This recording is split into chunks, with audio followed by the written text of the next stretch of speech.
Hai semua, assalamualaikum. Ini kita mau bikin molen karena mulutnya nggak bisa diam ya, nggak tahu ini nggak mau direm si mulutnya ini, mau bikin cemilan biar nggak garing. Nah, ini aku masukin si masnya sama gula, sama juga ada vanilinya ya teman-teman.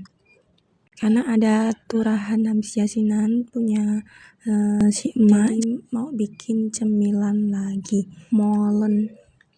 Tinggal beli pisangnya aja ya. Ini aku mulai irisin satu persatu pisangnya. Kemudian kita buntel-buntel itu isiannya ya teman-teman, lalu kita goreng.